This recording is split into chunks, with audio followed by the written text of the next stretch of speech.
Okay, as you can see, we're looking at the Pacer.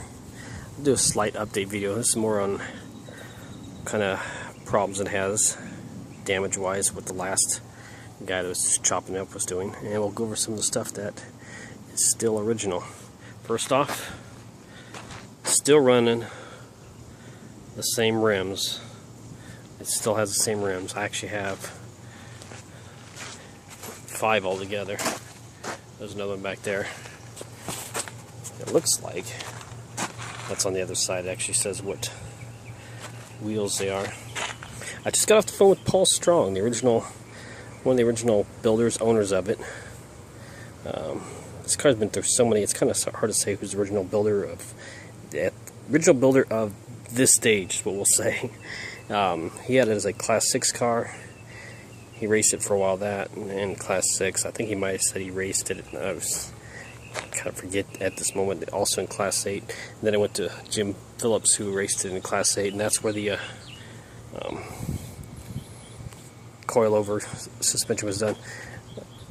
Paul originally did he modified the, well, actually he redid it, but the car was originally leaf spring because that's what is required for Class 6. He came up with a very unique, then everybody copied it, dual shackle leaf spring. He said it took him like 5 or 6 tries to get a set of leaf springs at work, and then it had the counterlevered shock setups, kind of similar to the ones you really had. And he was getting 24 to 25 inches of travel out of it, which is phenomenal for leaf spring suspension. And think about back in the back in the 80s, that was quite the setup. I was going to show, like I said, some of the remaining stuff. These fiberglass front ends he built. Unfortunately, I didn't get the mold. It was sold with the molds to make them, but unfortunately, I didn't get those. And we were just talking about, he still builds these center links.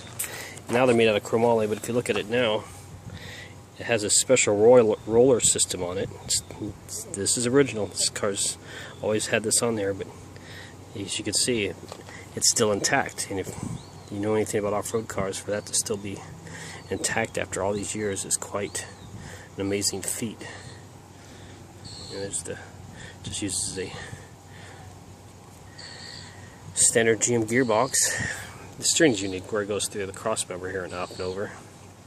But he built these control arms. He built a lot of the front suspension originally for it. Jim had the jigs to make this stuff too. But anyways, I forgot to ask about the brake system on this, because the brake system almost appears to be AMC or something quite like AMC. You can tell it's no Willward or anything here. It's just off the shelf factory stuff off some sort of vehicle. It actually still functions, so the car hasn't been sitting too long to where the brakes are dried out. These tires are technically the same tires he was pretty much running. I doubt that. I find it hard to find that these tires to be the same tires, but they're the same style of tires. Some tough rims. They don't have much damage on them. Think about all the years they raced. Pretty dang tough. Okay, start going over some of the damage. There's the oh no, wait, I thought there's somewhere it said the Weld wheels, or I think they're made by Weld wheels. Anyways, and we'll go over everything in here is pretty decent. You can see where they cut in the floor here, and they started cutting the frame here. That was one of the biggest worries I had. He says that's just mild steel, so that's easy to come up with and fabricate.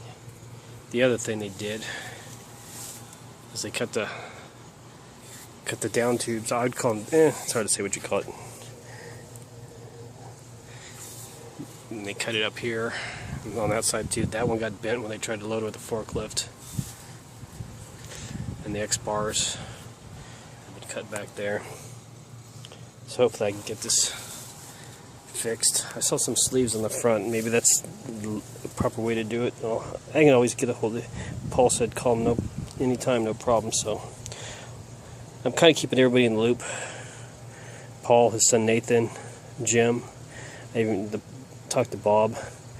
Bob's kind of, he would have liked to seen it more Class 6 stock, but that ain't ever going to happen again. I'm trying to figure out what that said on there.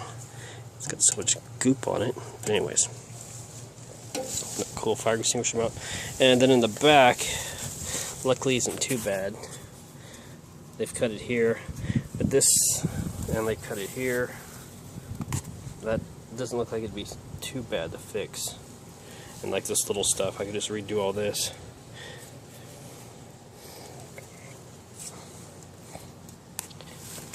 Still has the same. It's a 12 bolt. I in the first video said 12 inch just because I was making an error. But anyways, it's a 12 bolt with Grand National actual. That's what the one guy, Bob Alpha, asked me if it still had the NASCAR rear end, which it does. It's 12 bolt with NASCAR Grand National outer hubs, but I don't know how much this is original to anyone. Kind of looks like it might have been changed around to put bigger shocks in it and stuff. We'll see.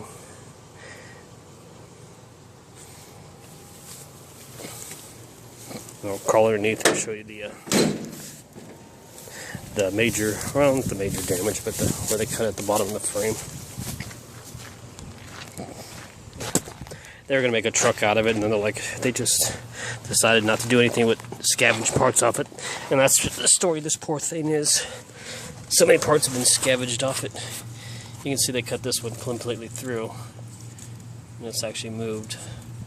But what to do here is leave it, or do you cut it out and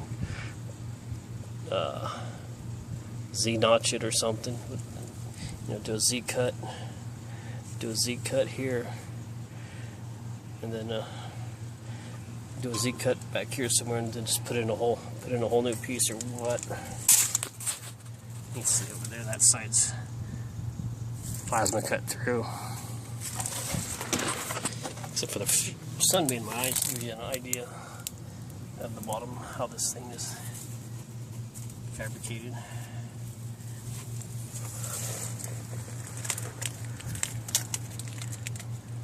Pretty nice work.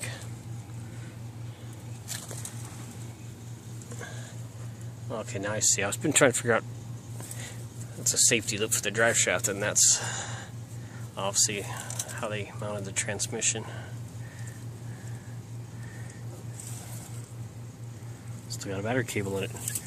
But yeah, I'd like to build up a Ford engine to put in it. The only bit of damage I've seen is right there. Looks like something whacked it and knocked that out of alignment. I'll have to beat that back and fix it. Plate it or something. That's the only issue is I don't know. These welds look pretty decent. I'll go over the back because that's the only issue about actually it ever getting raced again. I read the rules and on the inspection of the welds and some of the repair welds I see on the back. If I can find them again, I'll show you. To me, wouldn't pass inspection. I wonder what the heck was mounted under here. You got brackets.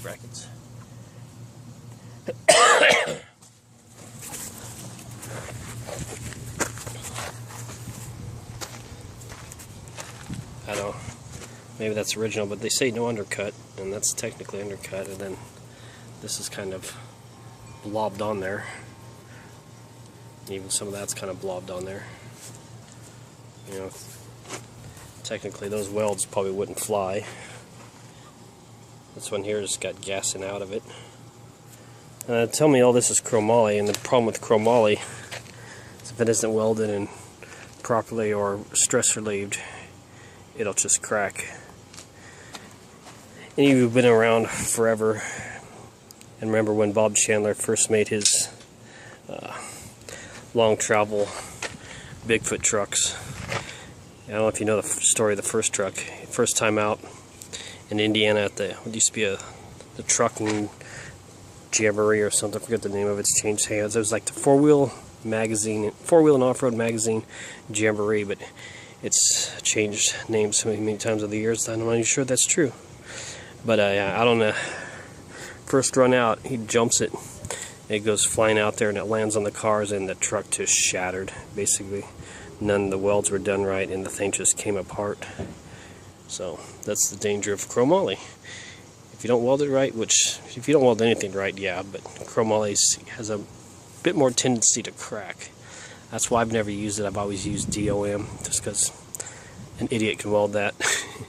And I just never built anything that required 4130 chromoly, so it wasn't in the rule books. I didn't care. It's just, I like DOM's fine. I've even used mild steel, but you used to be able to run mild steel in some classes.